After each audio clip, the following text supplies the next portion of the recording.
सभी को नमस्कार। आज हम पढ़ेंगे नवजात को मां से अलग करके वीनिंग पद्धति में पालना। तो वीनिंग पद्धति के बारे में पढ़ने से पहले कि वीनिंग पद्धति क्या होती है, उससे पहले अपने को ये पता होना चाहिए कि वीनिंग किसे कहते हैं। तो प्रसव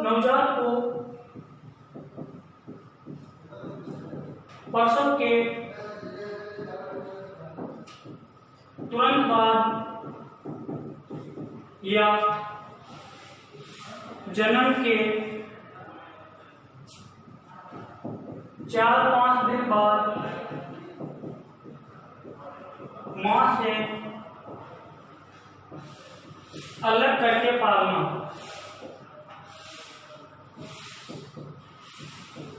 वीनिंग कहा जाता है। सबसे पहला क्वेश्चन यही पूछा जाता है कि वीनिंग क्या है या वीनिंग किसे कहते हैं। तो नवजात को प्रसव के तुरंत बाद या जन्म के 4 दिन बाद मां से अलग करके पालना वीनिंग कहा जाता है। ये पशु पोषण के अंतर्गत 2 नंबर की डेफिनेशन पूछी जाती है कि वीनिंग क्या है। तो सबसे पहले आपको ये पता होना चाहिए कि नवजात को प्रसव के तुरंत पश्चात या जन्म के 4 दिन बाद मां से अलग करके पालना वीनिंग कहा जाता है।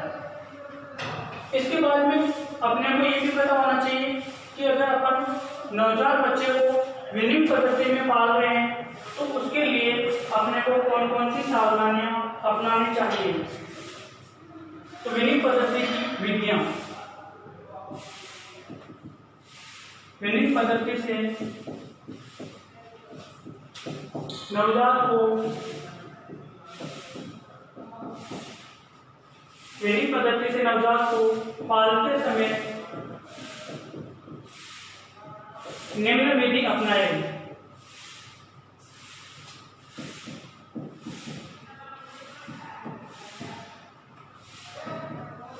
यदि अपन नवजात बच्चे को वीनिंग पद्धति से पाल रहे हैं तो अपने को क्या करना है।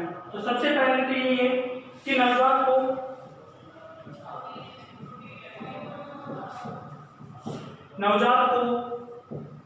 दूध या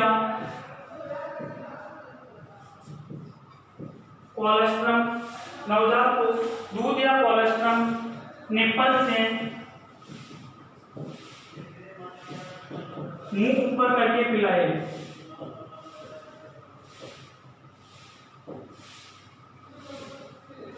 यानी वीनिंग पद्धति में सबसे पहले अपने को क्या करना है कि जो नवजात बच्चा होता है उस नवजात बच्चे को यदि अपन दूध या कोलेस्ट्रम पिला रहे हैं तो उस दूध या कोलेस्ट्रम को निप्पल में डालेंगे तो उस निप्पल के माध्यम से नवजात बच्चे का मुंह ऊपर करके निप्पल के माध्यम से उसको कोलेस्ट्रम या दूध पिलाएंगे। दूसरा है मां के दूध को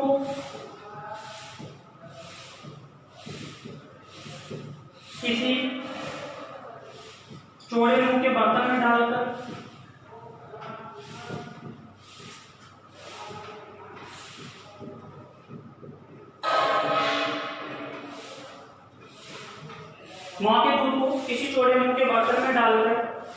नवजात को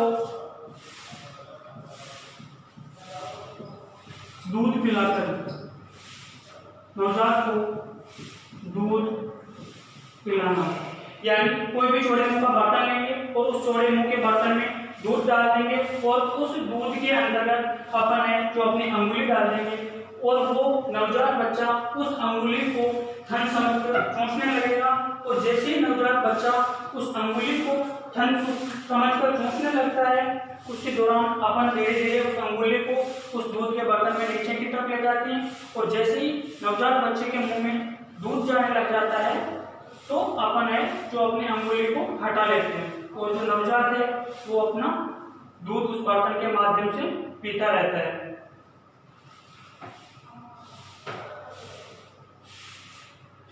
उसके पश्चात जैसे जैसे नवजात बच्चे की एज बढ़ती जाती है या नवजात बच्चा है जो 10 दिन का हो जाता है या 15 दिन का हो जाता है तो उस नवजात बच्चे का दूध है जो अपने को छुड़ा लेना है। जैसे 10 दिन का हो गया 15 दिन का हो गया तो धीरे धीरे उसका दूध है वो अपन कम कर देंगे। पहले नवजात बच्चे को 1 से 3 दिन तक कम से कम दिन में 3 टाइम कोलेस्ट्रॉल या दूध पिलाना है उसके पश्चात उसके दूध की मात्रा है जो अपन धीरे धीरे कम कर देंगे। और जब नवजात की एज लगभग 2 सप्ताह हो जाती है, लगभग 2 सप्ताह की एज पर नवजात को काफ स्टार्टर दे।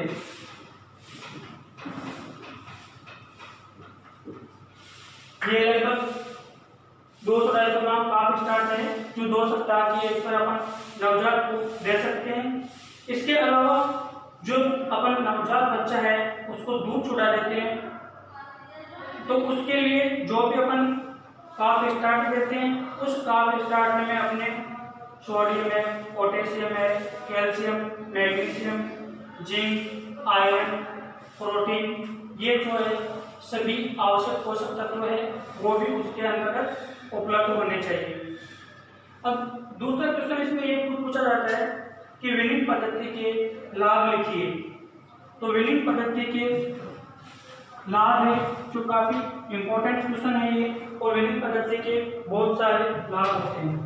सबसे पहला लाभ तो ये है कि विनिंग पद्धति अपनाने से पशु के वास्तविक दुग्ध उत्पादन का पता लगता है।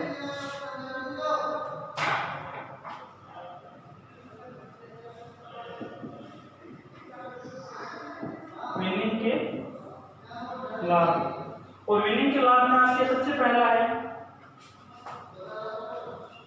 विनिंग से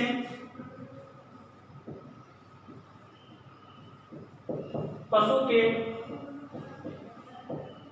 प्रतिव्याध वास्तविक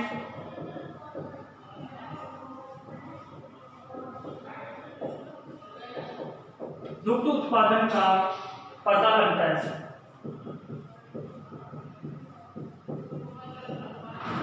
वो कैसे लगेगा? क्योंकि जब भी अपन विनिंग पद्धति अपना रहे हैं तो विनिंग पद्धति अपनाएंगे तो अपन माँ का दूध है जो नवजात बच्चे को सीधा थन के माध्यम से नहीं पिलाते हैं, उस मादा पशु का दूध पूर्ण रूप से अपन निकालते हैं, तो उस मादा पशु के प्रतिव्याध वास्तविक दूध उत्पादन का पता लगता है। दूसरा लाभ है इसका, यदि किसी कारणवश बच्चा मर भी जाए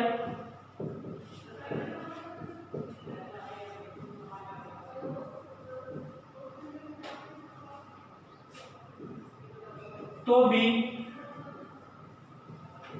पशु से दूध प्राप्त करने में किसी प्रकार की परेशानी नहीं होती।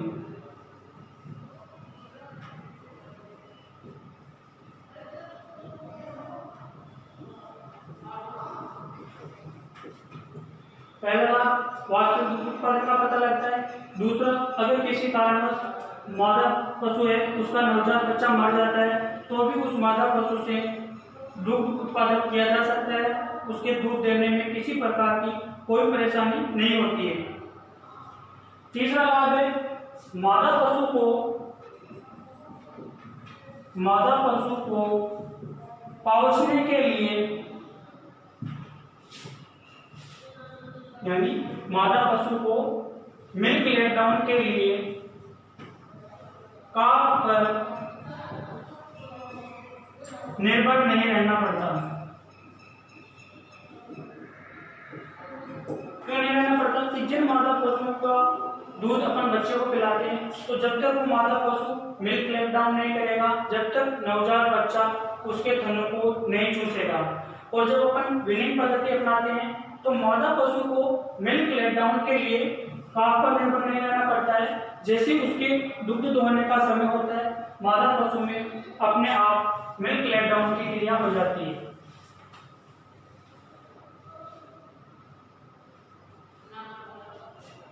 चौथा लाभ है विनिंग पद्धति अपनाने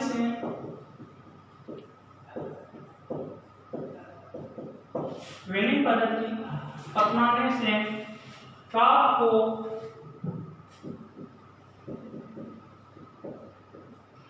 ओवर फीडिंग व अंडर फीडिंग से बचाया जा सकता है।